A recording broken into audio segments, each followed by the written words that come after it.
are going to revisit soaps, and we're going to look at 2 different poems, and we're going to figure out, by using soaps, how to write or compare the 2 poems. Trayvon, what are we going to be doing today? Students will be able to use soaps to compose a comparative analysis of 2 poems. All right, good. Taddy, can you tell me in your own words what we're going to be doing today? We are going to be able to look at 2 poems today and see if we can compare them. Okay, using the soap characteristics. Okay, good.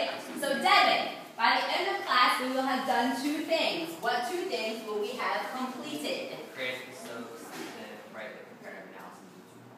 Yes, okay. Does anybody have any questions about what we're going to be doing today? No. We're all good? Yeah. Thumbs up. We see it. We're in there. Swimwear. All right. Thank you. Okay, so we're going to quickly review soaps. This isn't the first time we've seen it. This isn't the first time we've done it. So I'm going to ask you to reference your notes so that we can go ahead and begin to dive into these 2 poems that we have today by Julia Alvarez and good old my girl, M. Dixon. You know we love her, Emily Dickinson. Yeah. Okay, so what does the S stand for in the soaps, Antoinette? Subject. Subject. Okay. Garnell, can you elaborate on what we'll be looking for as the subject of the poem? The main point or the main character or whatever is supposed to talk about in the poem. Okay, the main point or the main idea. Very much as it sounds, the subject matter of the poem. Good. Thank you. For O. O for Amber. What does that O stand for? Occasion. Occasion. Chanel, can you elaborate on what occasion means? When it happens. Okay, when it happens. James, can you elaborate a little more on occasion? I don't know. Okay, James needs to phone a friend. Can a friend help James out? Garnell. Occasion usually could be like, it's not more or less the setting, it's more like how it happened in the setting. Okay, right. How it happened in the setting, or why did the author sit down and decide to write this poem? What were the terms? The terms or conditions. And I actually like that you use the idea of setting because it does talk about often like where will this take place or where will the delivery of this happen, which segues into the A, and that A stands for what, Adelia? Audience. So what do we mean by audience? Who is the author writing? Yes. Who did the author compose the poem for?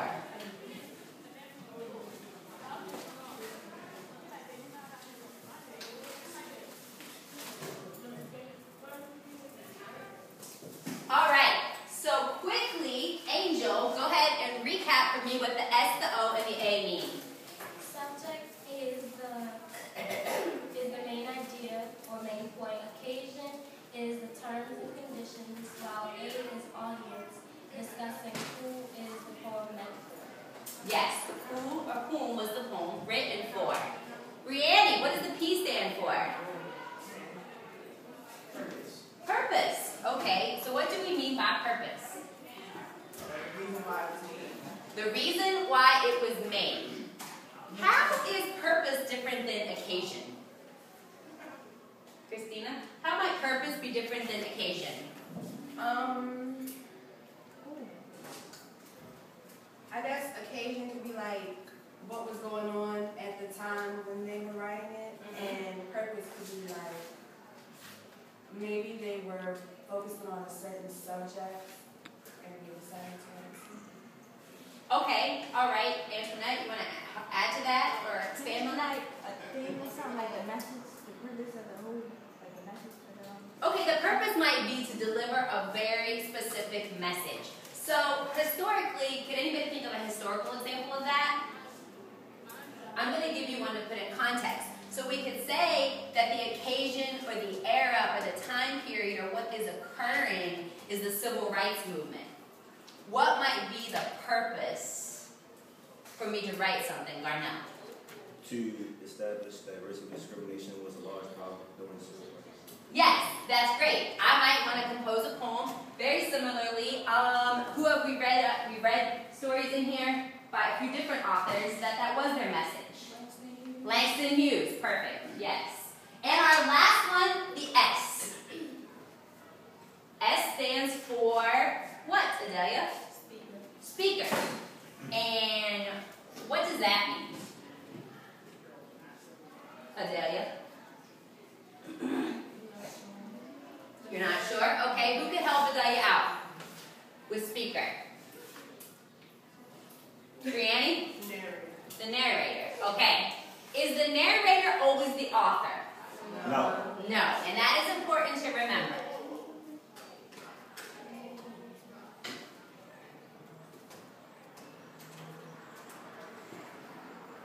Because sometimes I think we always assume that the person that wrote it is exactly about them, but we know that sometimes we take on a different point of view or perspective when we're writing something.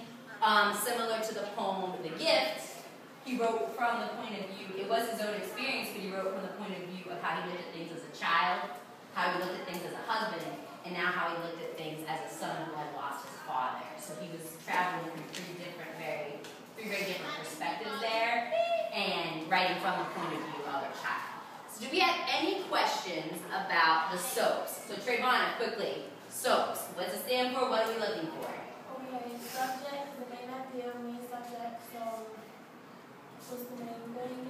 Occasion, the term, and condition, like why they write it, like in the background and everything. Audience, who the author write it for, so who is the author, what to read the book, the purpose, the reason why he wrote it, so maybe something happened and he wanted to deliver a message. And the speaker is a narrator, but it's not always the author. He can write from a different point of view.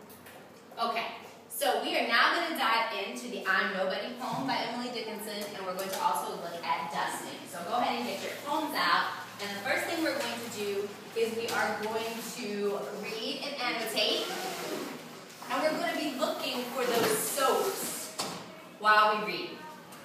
Those ideas of soaps. And some of you already know this poem. I hear some of you saying, oh yeah, this is my jam. I'm gonna read it. Can I read it?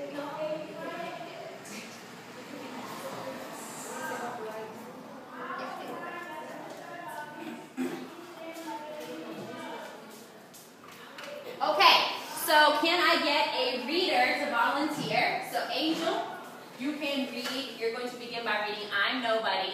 And remember, as we're reading, we are looking for the soap characteristics. Start. Yep. I'm nobody. Who are you? Are you nobody too? Then there's a pair of us. Don't tell, they banish us. You know, how jury to be somebody, how public like a phone. To tell one's name, then you'll have long journey to an admiring all. All right, can I get a second reader for that poem? Garnell, thank you. I'm nobody. Who are you? Are you nobody too?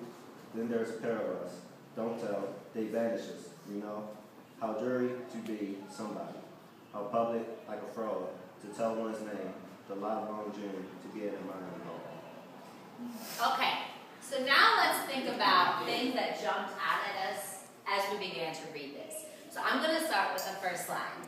I'm nobody, who are you?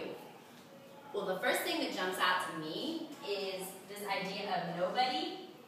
Not so much the word, but I'm kind of questioning why it's capitalized. So I'm nobody, who are you? And then I'm also kind of wondering who the audience is, or who is it that he is posing this question to, this idea of who are you? Are you nobody too? Anything else jump out in the second line to anyone? Christina? Okay, so we have some repetition there of the idea of nobody as well. Why might we be repeating that word? What do we know about? What do we know about repetition and what it does? I can't remember the word for it now. Well, I mean, why do we use repetition? For emphasis. For emphasis or to create an effect. So we recognize that there is some repetition here. We also recognize that nobody is capitalized. So sometimes we've already talked about why certain things can be capitalized. What do we think that could possibly be? Illusion. It could be an illusion. So we might want to ask ourselves, is this an illusion? I don't know. We got to keep reading. So then there's a pair of us. Don't tell. They banish us, you know. Who is they?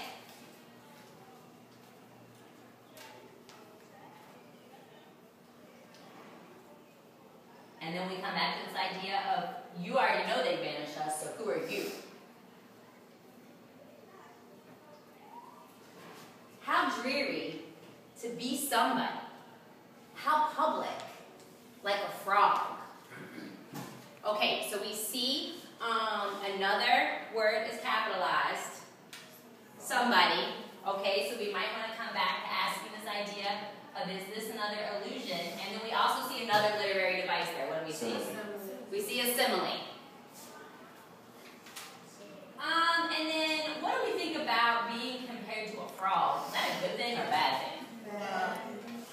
Yeah, that's not something that most of us really want to be compared to. Most of us are not really looking to be compared to a frog. It's also capitalized. And it's also capitalized.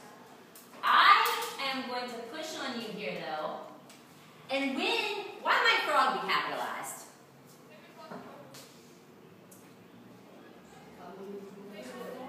Okay, probably from another story. What do we know about frogs from certain stories? That princesses kiss them and they turn. That princesses kiss them and they turn into handsome princes. So it may not be a bad thing to be a frog in this case, and frog is capitalized. So we'll have to come back and see what we could put together. To tell one's name the livelong June to an admiring bog. What's the June? What's a bog? I know Bob. Does anybody know what a bog is? That's a swamp. Yes, it's like a swamp. In West Virginia, we go mud bogging. So we get in our trucks and our four-wheelers, and we head out to the mudlands, and we drive through the bogs, and mud splashes everywhere. Any of you seen monster trucks? Yeah.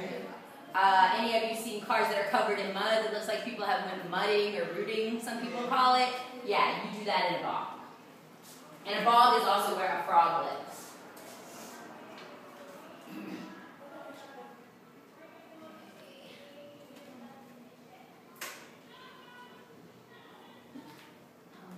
Alright, so now we're going to come back and I want you to take a minute to do the soaps for I'm Nobody. What do you think and what are you going to put into it? So this is kind of that time for you to synthesize. What's a lifelong dream? What's a lifelong dream? June, the season June. So that, James asked what is a lifelong June? Simply she's referring to the month of June there.